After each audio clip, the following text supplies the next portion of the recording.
Nós vamos continuar elaborando o assunto dos Balei Teshuvah, dos penitentes, em comparação com os tzadikim, que esse é um tema muito explorado nos ensinamentos do Rebbe.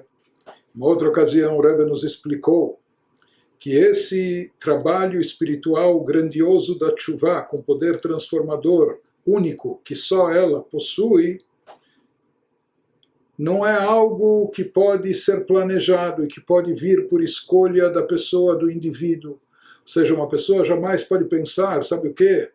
Já que existe a possibilidade da teshuvah, então eu vou pecar e depois eu faço teshuvah. Ou mais do que isso, a pessoa pode se aprofundar mais ainda e dizer, já que a teshuvah tem um alcance tão elevado e ela é capaz de transformar e reverter até as ações negativas em positivas e colocar o indivíduo, a pessoa, acima da categoria do próprio tzadik, então eu vou buscar o pódio, não é? Vou buscar o lugar mais elevado. Então, mas como eu chego a ser Balei Teshuvah? O Baal Teshuvah é aquele que pecou. Então ele diz, sabe, primeiro eu vou pecar para depois fazer Teshuvah. De forma alguma, de jeito algum. Mais do que isso, os nossos sábios afirmaram, Al Merech Tav Yashuv, Ein Maspikim Biado Lasot Teshuvah, aquela pessoa que peca intencionalmente, baseada na premissa da teshuvah, acaba não conseguindo fazer teshuvah. Não permitem ele que faça teshuvah, dificultam, ele acaba não alcançando a teshuvah, porque ele poderia e deveria ter se abstido do pecado, e aqui, paradoxalmente, o que levou ele a pecar? O fato dele achar que depois vai fazer teshuvah. Então, em outras palavras, isso que o Rebbe nos explica, a situação do Baal Teshuvah é uma situação que aqui ele se encontra, não é que ele escolheu e que ele planejou, porque ele não pode ter escolhido de forma consciente, em sã consciência, optar por esse caminho. Não é algo que se planeja, como nós falamos que a pessoa vai planejar pecar e pecar e pecar, e aqui agora ele para fazer teshuvah. Não é assim que funciona e nem assim pode funcionar. Não é? A pessoa pode planejar levar uma vida correta, ser um tzadik, agir direitinho, é isso sim, pode e deve planejar e esse caminho deve seguir. Mas uma vez que a teshuvah é um tipo de serviço espiritual que não vem a priori da escolha da pessoa, não é algo que foi planejado num determinado momento da vida, onde a pessoa se encontra numa certa situação, daí ele se depara, puxa, como eu estou longe de Torah e Mitzvot, como eu estou longe de Deus, como eu me afastei, minha espiritualidade não está revelada, presente, etc. Não é? Então, quando a pessoa se depara com essa situação, aí sim deve vir de dentro dela a motivação para fazer teshuvah.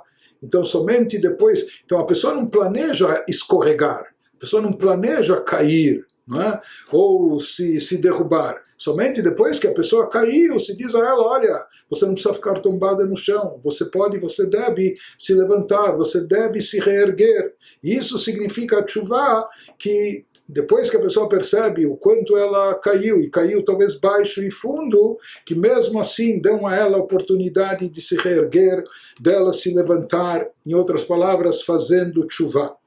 Então, aqui se diz que, por um lado, existe esse paradoxo, teshuvah não é algo que pode ser preparado e planejado, que pode ser cobiçado até pela pessoa, mas, por outro lado, se fala, junto com isso, que quem já se encontra, por força das circunstâncias, não é que a pessoa tramou, preparou, planejou, mas, de fato, ele se encontra no fundo do pecado, ele se encontra bem longe de tudo, não é?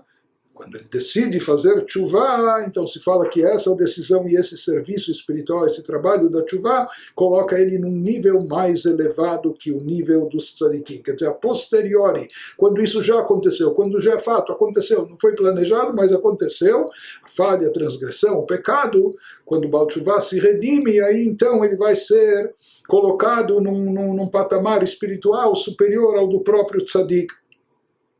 Se fala que o Baal Teshuvah, através da sua teshuvah plena, completa, por amor, que consegue transformar até mesmo os pecados intencionais em méritos, em atos meritórios. Então, se mais uma explicação, o Rebbe nos traz da grandeza do Baal Tshuva, a superioridade do Baal Tshuva sobre o Tzadik.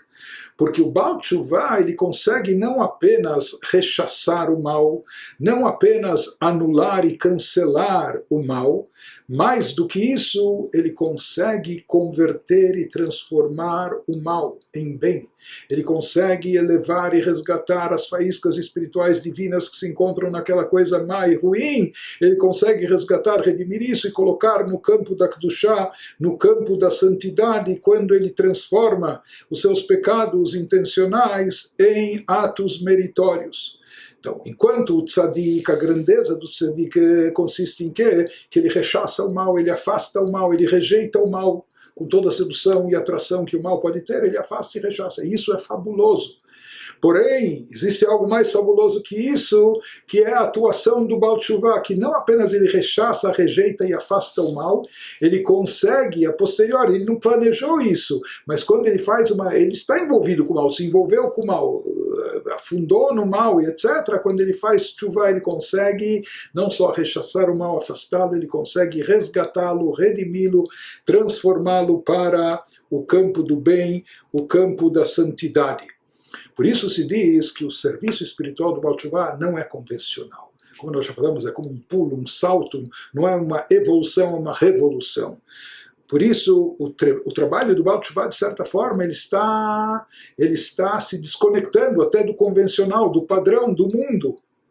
Por mais que o mundo dele até agora foi baseado em coisas proibidas, proibitivas, em pecados, transgressões e etc., e a sua vida estava fundamentada nisso, mas agora ele se desliga, não é, de tudo isso para se elevar. Em outras palavras, o Baal Tshuva, ele se desprende do materialismo, do corpóreo, do lado físico. Ele está aqui nesse mundo, não é? Mas ele consegue se desprender do terrestre, do físico, do corpóreo para o espiritual, o elevado, o sublime, etc. A mesma coisa também em relação ao mal. Quando ele se eleva, ele consegue elevar consigo até mesmo aquele mal que se encontrava no fundo do poço, que era uma coisa por definição ruim, pertencente ao campo do mal, das chamadas 3 cascas impuras. Quando o Baal Tshuva se eleva e transcende, se supera, ele consegue elevar consigo também até mesmo aquelas coisas que por essência até então eram coisas más e negativas. Então essa é a grandeza do Baal Tshuva, inclusive na linguagem mística, se diz que o Baal Tshuva pratica a chamada itkafia. Ele lida com o mal, o mal estava até dentro dele, mas ele então renega o mal, rejeita o mal e com isso consegue transformá-lo. E os livros do Zohar falam que toda vez que uma pessoa faz itkafia, ele consegue rejeitar o mal, principalmente o Baal Tshuva, que o mal já estava presente na vida dele, dentro do seu ser, ele estava habituado com isso.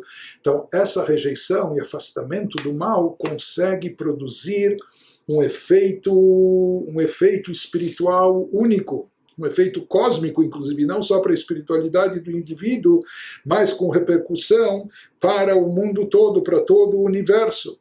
Então esse é o poder do Baal Tshuva com a sua itkafia, que ele esteve ligado com o mal e agora ele renuncia a ele, rejeita esse mal e consegue com isso convertê-lo e resgatá-lo. Então com isso se diz que ele faz algo fora dos padrões mundanos. Em outras palavras, ele quebra as limitações e até as delimitações que especificavam que isso é mal. Não, é mal, sempre foi mal, pertencia ao mal. Ele vai fazer isso agora pertencer ao campo do bem, ele vai converter isso. E como nós falamos, já que o Baal Tshuva consegue sair das suas próprias limitações. Com isso ele consegue também romper essas limitações, até das definições da Torá, que isso que era mal era sempre mal. Ele consegue converter isso para o lado de Kedushá, de santidade. Isso significa também que ele consegue atingir um nível de divindade que está acima de todas as limitações, acima das limitações não só do mundo e do universo, acima das limitações, porque existe energia divina conforme está concentrada no mundo e universo, que ela segue os padrões do mundo. Existe energia divina presente na Torá e nas mitzvot, mas também segue as delimitações da Torá, né, da Halachá e etc. Mas aqui o Baal Tshuva ele consegue transcender e se superar, chegando a um campo que está acima de todas as limitações. Então ele também atinge, espiritualmente falando, a essência divina que está acima de todas as delimitações, de todas as especificações, etc. E por isso o serviço da Teshuvah é tão elevado.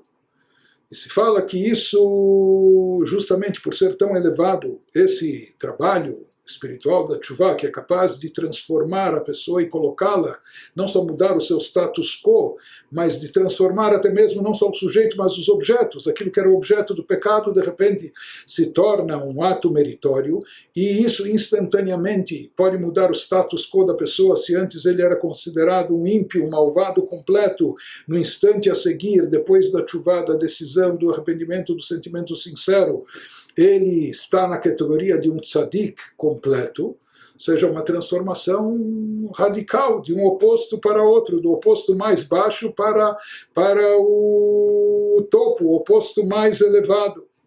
Mas o Rebbe fala, depois que foi feito esse salto, esse pulo, o objetivo da Teshuvah depois é enquadrá-la também. Voltar para a estrada convencional. Em que sentido? Se fala que depois que o Baal Teshuvah já produziu, teve esse sentimento, fez essa Teshuvah, tomou a decisão, daí então ele deve seguir pelo caminho padrão, ou seja, cumprindo Torah e Mitzvot, da forma convencional, gradual, etc. E como os nossos sábios dizem, Teshuvah u'ma'asim tovim, a Teshuvah sempre deve vir acompanhada e seguida de boas ações. Mas em primeiro lugar se fala que através da Teshuvah que a pessoa faz, depois ele tem que, no seu dia a dia, até nas coisas triviais, até nas coisas convencionais, nas boas ações que ele realiza, aquilo que todo mundo faz, se é as mitzvot, se é o tefilin, se é a oração, se é a tzedakah, mas que ele faça isso de uma forma diferenciada, com o impulso, com a motivação que ele recebe através da sua Teshuvah. Então isso é o que deve conduzir a pessoa à Teshuvah. E como nós dissemos, os livros místicos acabam nos dizendo que na realidade toda a descida da nossa alma, porque a alma se encontrava num plano espiritual muito elevado, quando nos falamos da alma divina, etc., a descida da alma para esse mundo físico, terrestre e materialista, na verdade, o que ela objetiva, qual o porquê dessa descida, ou qual a nossa missão aqui, qual é o sentido, não é, dessa descida tão acentuada para a alma, na verdade é que nós façamos Teshuvah. Porque fatalmente, quase que inevitavelmente, quando a alma chega aqui nesse mundo e tem que conviver com uma alma animal, num corpo físico, num habitat que é hostil à espiritualidade, contrário, quando tudo atrai para o lado oposto, né? Então, quase que inevitavelmente isso mancha a espiritualidade, bloqueia e limita e etc. Mas se fala que todo o objetivo dessa descida, de certa forma, Deus queria que todos nós nos transformássemos em Baal Teshuvah. Porque a alma, como ela se encontrava nas alturas celestiais, acima até do plano angelical e no campo espiritual, lá era tudo só, estava imerso em espiritualidade, só tinha o bem, isso era ótimo e perfeito. Existe algo mais perfeito do que isso. Quando ela passou pelas provações, pelas tentações, pelas seduções do nosso mundo, e mesmo assim, no final, acabou optando e escolhendo o caminho do bem, então isso ainda coloca a alma num plano mais elevado do que ela se encontrava quando estava só no plano totalmente espiritual. Isso coloca ela numa posição ainda mais elevada, e esse é o objetivo da vinda da nossa alma nesse mundo, que todos nós nos tornemos Baalei Teshuvah.